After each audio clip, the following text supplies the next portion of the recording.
What is going on, my beautiful people? We are out today for Operation Outhouse episode 3. I hope you guys have been enjoying this short series. I know I've been enjoying making it.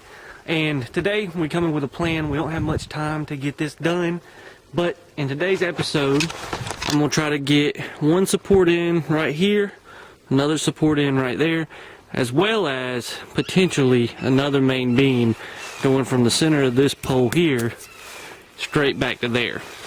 And I want it to actually be higher up back there than those two, by maybe a foot or so.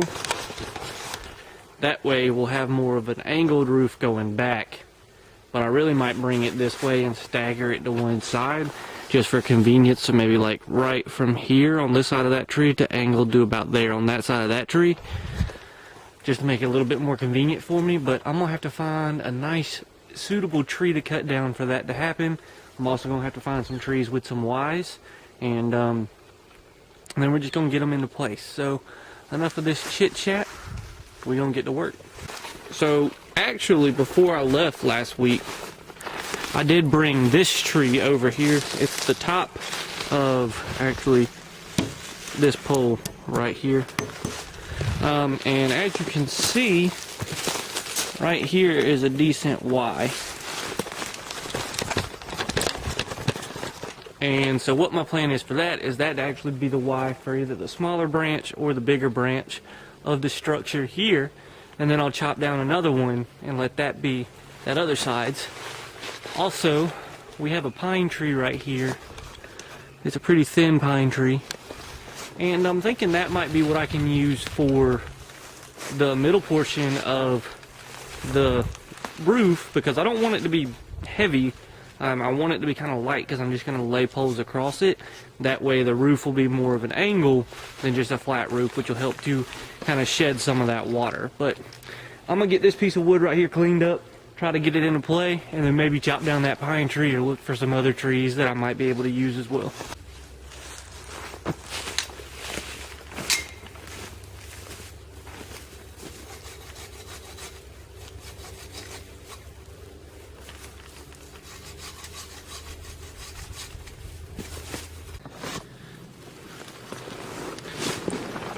So as you can see here, I do have that first support in, and you might ask, well, why didn't I cut some of these off a little bit more? Well, when you're in the woods enough, you learn to do things that make life a little bit more convenient. So that's what I kind of did here. I know once I have my walls in, I'll still have this to hang, so I can hang something on the kind of edge of that wall. Also, what I'm planning on using is these little lower ones I'm going to use hopefully in a way that when I run my walls, this will be a good point to hold braces up. So in the long run, I might be able to stick a log either on this piece right here or this piece right here. I don't know if that's in frame. It was not. So what I was saying was, in the future I'll be able to put either a stick on this or a stick on this running this way, and that'll kind of help support the wall. But yeah, so there is my first one in. As you can see, it's got a Y to it. And what that did was, it kind of helped to stabilize this a little bit. It's still rocking this way, but that is also because I don't have the roof on yet. Once I get the roof on and get all of it kind of put together, it'll definitely be a little bit more secure.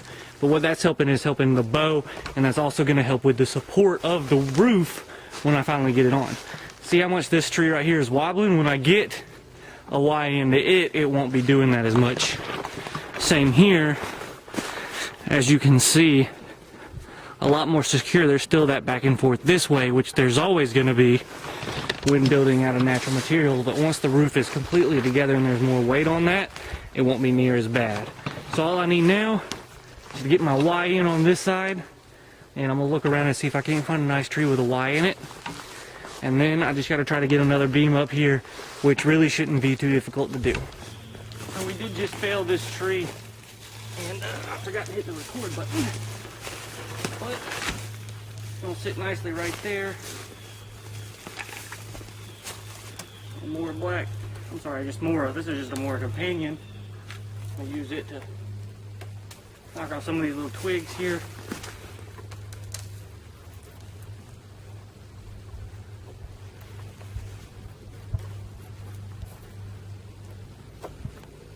Does a nice job with the little things. And now, pin her on up here.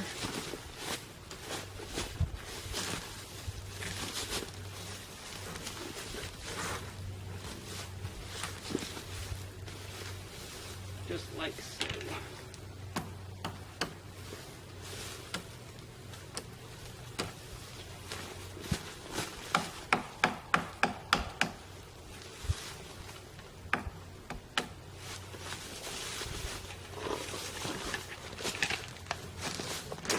All right, so now we do have this little Y configuration where it's 3 here. Now, I do want to take and raise this up a little bit, honestly. I want this to be, you know, a little bit higher. That way, the roof will be angled more, because I don't want the roof to really be flat. I do want it to kind of slope a little bit to one side.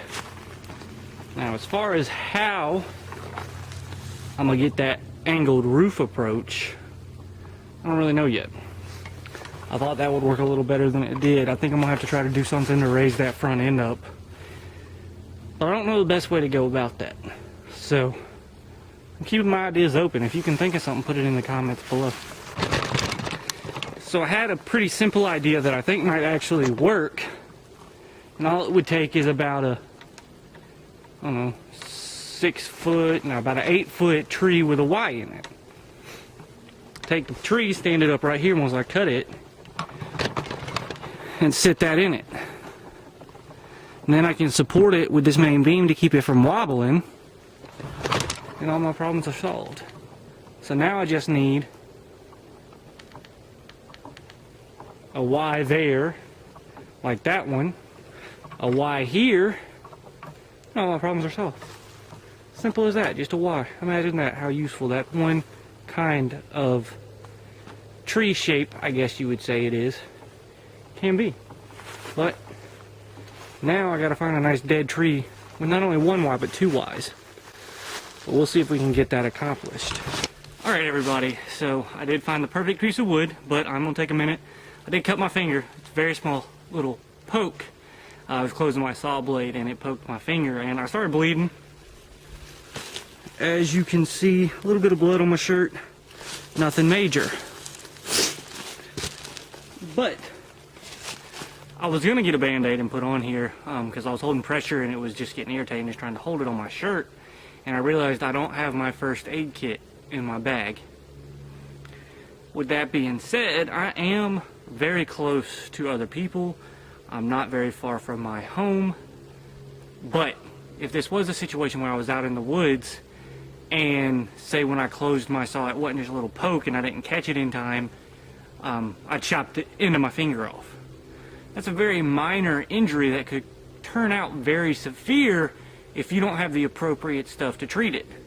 Also, this little poke, if I wasn't going to go home and wash it later today, it could have got infected. And if I don't have the right stuff to wash it with and the right gear to clean it, then that's a definite issue. I know this is a very minor injury, but it could turn into something more significant. Also, if I fell on my axe, in my first aid kit I would have quick clot, which would help to get that hole closed for me to then go get more help, to then get me to a doctor to get those taken care of. However, I don't have anything in my bag. I don't have a band-aid, I don't have an Advil, I don't have anything. So even the most minor of injuries could be very severe because I do not have my equipment, because I didn't properly check my bag to make sure it was there. No one goes out intending to get hurt or anything of that nature, but it happens, especially when you're doing stuff like this. So just learn from this mistake that I've made, and make sure you check your gear before you come out to make sure you have everything, even if it is a minor first aid kit, for situations like this where you don't have to end up getting your clothes super bloody. But that's kind of where I've learned today. But I'm going to show you this piece of wood I got, and it is actually very much so perfect for the situation I have found myself in. So this tree It was a live purple dogwood tree. Sorry for mom and dad, they're going to be upset when they find out that I cut this down. But the reason I did so was because of this V right here. This V is going to be able to support my main beam of my shelter. Sorry, that sun is fantastic lighting. So the first V right here is going to be used to hold up the main beam of my shelter. This is a very dense hardwood, and it's plenty long. I'm actually going to have to cut it down some, but I brought it over here with plenty of length. But that first Y is going to be able to hold up my main ridgepole here. Secondly, it's got this Y. That Y is very nice because it's going to be able to hold this pole right here and elevate it, allowing for the top part to be higher than the rest of it. That way I can get more of that slope backwards, and also fulfilling the purpose of supporting my main beam here. So that's going to be amazing. I'm going to try to get this in shape. I'm only going to have one chance to make one cut, and I got to make the right one on this, or I wasted a perfectly nice tree. But yeah, we're going to get this taken care of, and hopefully we will have no more injuries, no more scrapes, boo-boos, cuts, anything like that. And we'll be able to get this up nice and neat. Alright, so I know that this piece of wood needs to be, or that bottom Y needs to be about 3 or 4 inches above my height. So I used my body to kind of measure this. And my toe came to about right here from the top Y. So what I'm going to do is I'm going to cut, I don't know, that's probably 8 or 10 inches below the mark where my toe came. And it is going to be, hopefully, just about perfect for what I want it to be. Alright. Well, it's now time to get this piece up. I'm going to move this one over out of the way for now. And we're going to drag this one back. I think I actually want to keep it in front of my shelter here. Mainly because I do not want it to fall on me. So if I keep it out here, that shouldn't happen. I'm gonna do this. And the problem we're running into is this right here. This space. See, we have a lot of room to pick up here, but because I didn't take into consideration this gap that this left, I'm gonna have to take a couple more inches off down here, and then she should fit snug as a bug. So yeah, we're gonna go ahead and try to bring this back down and then cut a little bit more off. Just a little bit, about 6 inches, and then it'll fit perfect. Alright, so we got this pole in. I had to do a little work. I wanted it to come back, but it was still a little short. But it's solid, like, it's not going anywhere. I took that stick and I beat it in to the dirt as much as I could. And now it's got a nice little bit of mud down there supporting it. So it's not going anywhere by any means. This is nice and secure. It's not going anywhere. And as you can see, the Y up there is going to do a nice job of holding that piece of timber. My only problem is, if you look right here, I don't know if you can see that. Let me try this like this. That piece of timber right there is broken. Also, I don't know if you could see that. Right there, you can see that that timber is broken. So, what that tells me is this piece of timber right here is, well, no good. And as you can see, just by wiggling it around a little bit, it broke. So I'm going to have to find a piece of wood that I can use that'll fit in there and run to back there. Luckily, there's plenty of dead standing all around me, and that shouldn't be a problem to find a tree to go in there. Let's see, because this is still a little bit loose around here. this piece right here is. I'm gonna have to try to find a Y to support it, and that shouldn't be a problem. I've found plenty of Ys already. That one was a big plus, and it's gonna do great things for its country in the Operation Outhouse series. But I'm gonna go ahead and I'm gonna find another Y. I'm gonna get it put up here, and that's gonna be the end of episode 3. And so I have Operation 2 is actually gonna come out the week I'm filming this. This one will come out the next week, and then I'm gonna have a couple turkey videos that are gonna come out. But then you might not hear from me for a while. I have to take a trip for work, and I'm actually gonna be out of state for a while. It'll be about 2 weeks. I don't know if I'm gonna have a chance to do a bunch of filming beforehand. I'm gonna try. But if you guys don't hear from me in about a week, or let's say, if you guys don't hear from me for a little bit, that's why. I'm out doing work things, and then I will be back with a lot of turkey videos. But yeah, I'm going to go ahead and get that Y up. You guys aren't going to see it because my battery just died, so I jumped on real quick to finish saying what I was saying and to film a quick outro. If you don't hear from me from a while, it's because I'm out at work doing work things, and then I'm going to go ahead and get that Y up. But if you don't hear from me in a while, just know that a lot of turkey videos coming, a lot of camps coming, a lot of Operation Outhouse. I love every single one of you. Thanks for watching, and always remember, when nature calls,